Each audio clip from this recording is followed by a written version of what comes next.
Antonio Brown. That's Antonio Brown without his uniform, we are told. Without his first, Jen Hale. Yeah, guys, very odd situation. Antonio Brown boiled over, very upset on the sideline, took off his shoulder pads. Mike Evans, O.J. Howard trying to convince him to keep them on. Obviously, they were unable to do so. He tossed his shoulder pads, stripped off his shirt and glove, threw those into the crowd, then ran across the field while the teams were still on the field, giving the crowd a peace out sign. I'll let you know when we hear something official on his status. He is no longer a Buck. All right, that's the end of the story. Let's talk about the guys that went out there and won the game.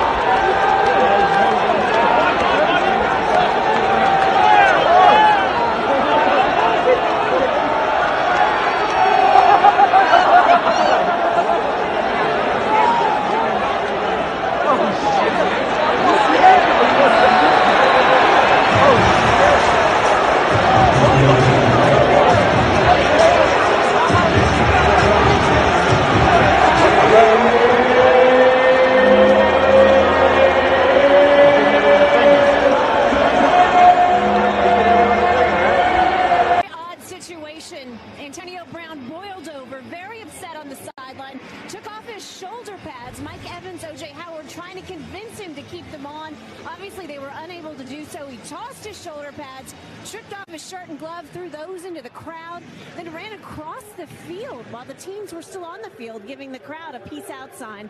I'll let you know when we hear something official on his status. Thank you, Jen. Let's bring in our guys, Jonathan Jones, Ryan Wilson. JJ, I'll start with you. Is this the last time we're going to see Antonio Brown in any NFL uniform? Because we know it's the last time he's going to be in a Tampa Bay Buccaneer uniform. Yeah, I mean, maybe. You'd have to think that this is it. You can't go quit on a team. Of course, you can't do a number of the things that Antonio Brown has done over his career and expect to make it to another NFL team. But his talent is so immense, it's so rare that, yeah, he's been able to get other chances. This was, you would have to believe, his last chance. In fact, it was his last of his last chance. There with Tampa Bay, the only reason he was in Tampa Bay to begin with is because Tom Brady wanted him there, had sort of created this cocoon of a nest for Antonio Brown. And then, of course, the fake vaccination card. Something that carries with it a potential federal crime. That was a 3-game suspension from the NFL, and then he was able to return to the Tampa Bay Buccaneers because, frankly, the Buccaneers needed him on the football field, especially after Chris Godwin tore his ACL. But he has embarrassed the Buccaneers yet again, and so Bruce Arians says that he is no longer a Buccaneer. Now, I would caution you. You would think that that would mean that the Tampa Bay Buccaneers will cut Antonio Brown, and they very well may cut Antonio Brown. But if they do, he would be subject to waivers, and he would then be subject to waivers on any of the teams, including the teams that the Tampa Bay Buccaneers could potentially face in the playoffs or in the Super Bowl. And so because of that, I think suspension could be on the table for the Tampa Bay Buccaneers and Antonio Brown. Suspend him so that he cannot sign with another team and hurt you in the postseason. So whether he certainly will never suit up for the Buccaneers again, but technically whether he is cut or if he is suspended for the rest of the year, that's a determination I think the Buccaneers will make once emotions come down a little bit and once we get to Monday. And as you point out, JJ, that is a distinction that has a difference. Because if they cut him, he can go someplace else. If they suspend him, he cannot to maybe play against him. That's well said. Ryan, fans sort of got to grasp the idea that if you do something bad off the field, it's bad. But a team may say, if you can help us on the field, we'll look the other way. When you do something that hurts the team during the game, that is almost considered worse in some ways for the team. It's the classic Pete Rose, right? Guys did things that were far worse, and they're in the Hall of Fame. But once you start messing with the game, we see it differently. This is him quitting on the team in the middle of the third quarter with them down 2 touchdowns. Is this sort of the thing that's going to sort of be the end of it for him? I'm laughing, EK, because there's always been, is this the last straw for Antonio Brown? You can go back to his time, that short time with the Patriots when he got in trouble off the field and was suspended for the entire year. Prior to that, the Raiders and all the things he did there, arriving in the hot air balloon, freezing his feet off, complaining about his helmet, basically getting himself traded out of the Raiders at the time. That's prior my to that, point, Ryan. No, all that stuff's bad. And I'm not saying, and again, to a fan, you go, well, that's worse. Well, that's worse. But none of that stuff actually affected the team on a Sunday where in the middle of the game he's quitting on his team.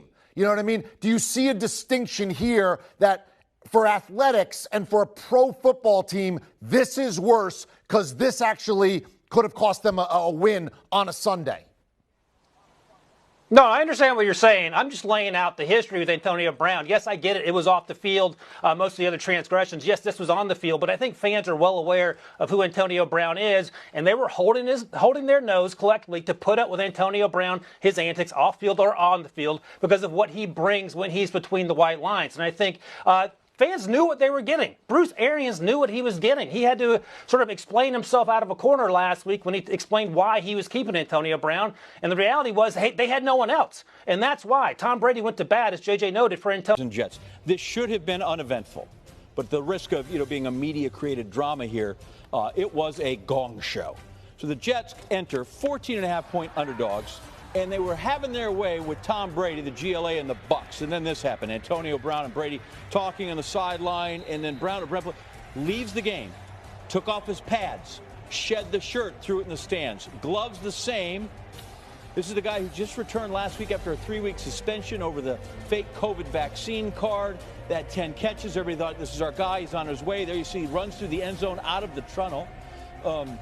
This is not last chance, best behaved disappointment. Bucs win in 28-24. Post-game, though, AB's exit overshadowed the W. Did he quit? I've never seen a guy leave a field like that, and is this the last strike for him? He is no longer a Buck. All right, that's the end of the story. Let's talk about the guys that went out there and won the game. Obviously, a difficult situation, and I think we all want, him to just I think everybody should find, hopefully do what they can to help him in ways that he really needs it. And we all love him. We care about him deeply. We want to see him be at his best, and unfortunately, won't be with our team.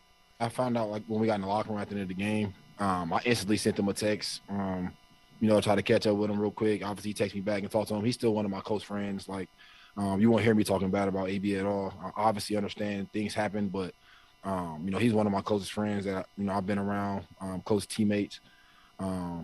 Overall, good person. Obviously, some bad decision making sometimes, but he's human. He's not perfect, and we'll continue to move on without him, and keep moving forward. Insightful from Bell, compassionate from Tom. A little disappointed Coach Arians basically just avoided the question. Antonio Brown has offered only this via the Twitter since his in-game departure. Super gremlin, that's kind of the hang loose hand gesture. Make of that what you will. I have no idea. Here's Jenna Lane on the entirety of the event. MetLife Stadium security told me that at first they thought it was a fan running across this end zone. But no, it was Bucs wide receiver Antonio Brown waving to fans, shirtless, in 45-degree temperatures. Once inside the tunnel, I'm told that Brown asked state troopers for a ride to the airport, but they told him no. He was shirtless, he didn't have his wallet, and so I'm told he went into the team's locker room, got dressed, and was able to get alternate transportation. He did not fly home with the team. Now, what led to Brown's outburst on the sideline to begin with? I'm told Coach Bruce Arians twice asked Brown to go into the game, and twice he refused. So Arians told him to leave. I asked Arians, why did he refuse? And he told me he didn't know. And I asked him, is it possible that the ankle injury was a problem? It's been affecting him for much of the season. And he said no. It also didn't appear to be bothering him, again, as he was jogging off the field in his final appearance.